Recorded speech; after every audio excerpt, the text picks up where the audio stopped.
dari produsen ke konsumen.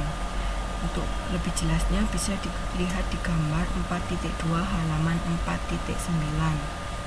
Di situ ada gambar saluran distribusi produk konsumsi dan industri. Nah, di gambar 4.2 itu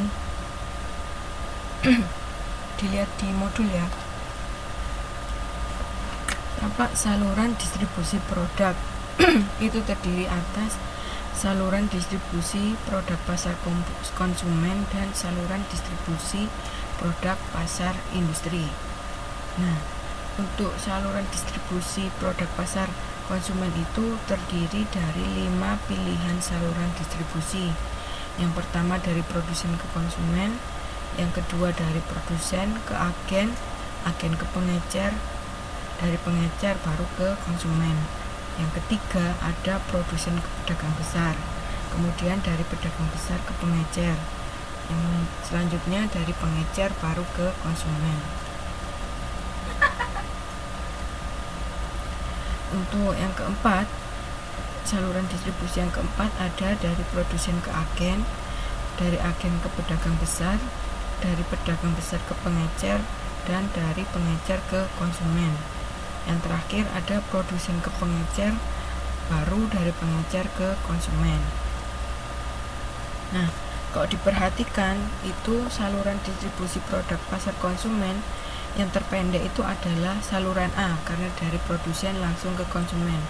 Sedangkan yang terpanjang itu adalah saluran D karena dari produsen, agen, pedagang besar, pengecer baru ke konsumen.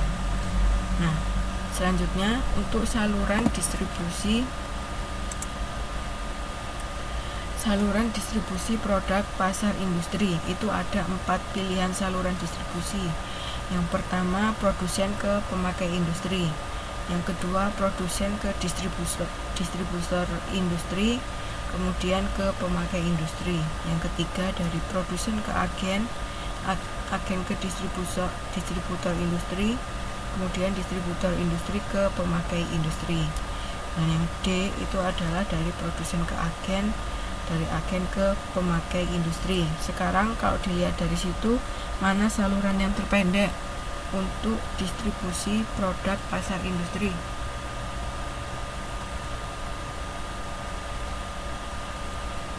Siapa yang bisa jawab? Saluran terpendek untuk distribusi produk pasar industri.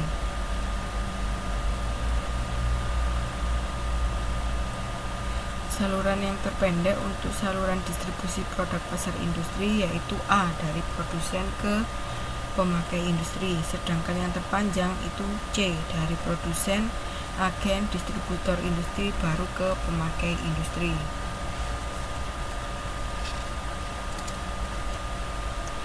Sedangkan dalam pemilihan saluran itu ada 4 faktor yang perlu dipertimbangkan, yaitu pasar, produk, perusahaan, dan perantara. Bisa dilihat di halaman 4.11.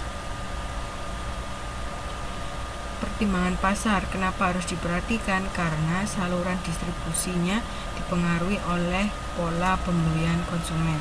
Sedangkan untuk pertimbangan produk yang perlu diperhatikan itu adalah nilai unit, ukuran barang, kekuatan barang, sifat teknis, sifat barang, dan jalur produk. Sedangkan untuk pertimbangan perusahaan yang perlu diperhatikan antara lain sumber dana, pengalaman manajemen, pengawasan saluran, dan pelayanan. Yang terakhir ada pertimbangan perantara, itu yang perlu diperhatikan antara lain pelayanan yang diberikan perantara, kegunaan perantara, sikap perantara terhadap kebijakan produsen, volume barang yang dijual, dan beban distribusi. Nah, setelah saluran distribusi ini ditetapkan, yang perlu dilakukan adalah oleh produsen adalah distribusi fisik, di mana distribusi ini dipakai untuk menggambarkan luasnya kegiatan pemindahan barang ke tempat tertentu pada saat tertentu. Untuk kegiatan distribusi fisik itu dibagi menjadi 5. Yang pertama penentuan lokasi sediaan dan sistem penyimpanannya, yang kedua sistem penanganan, yang ketiga sistem pengawasan sediaan, 4 prosedur memproses pesanan, yang pemilihan cara pengangkutan.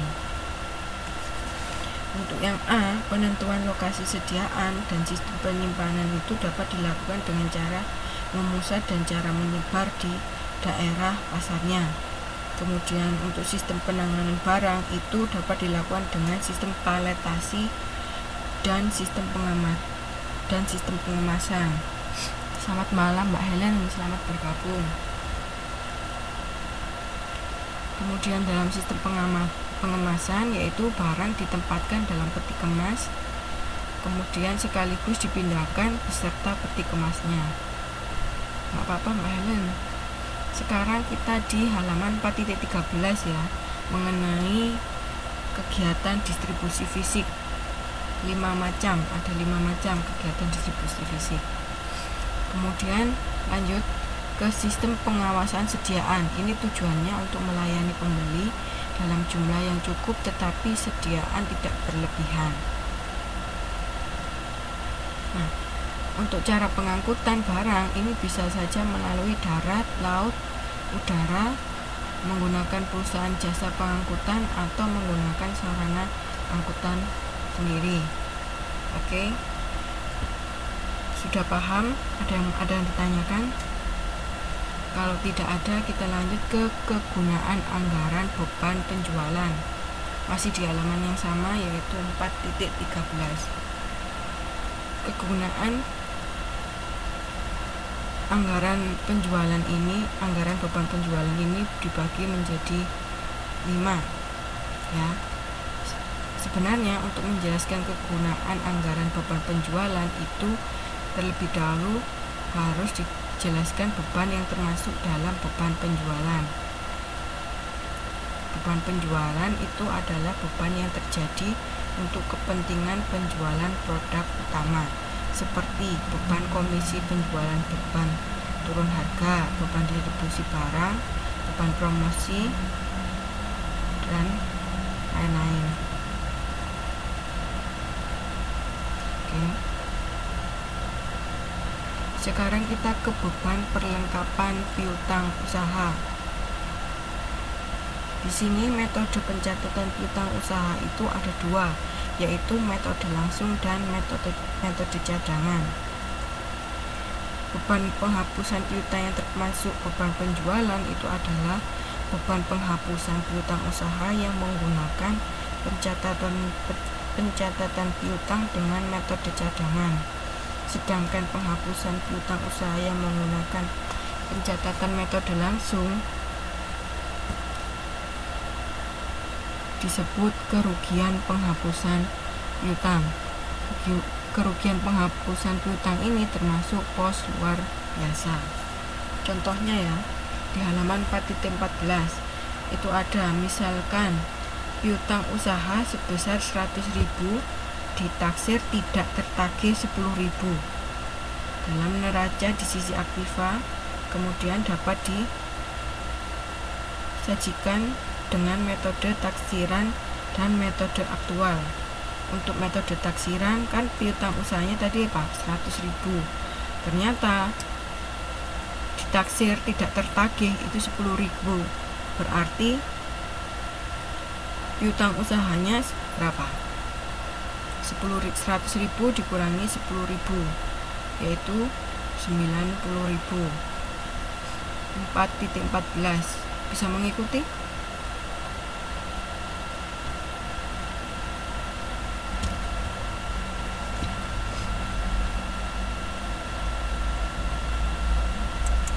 Gimana teman-teman? Bisa mengikuti?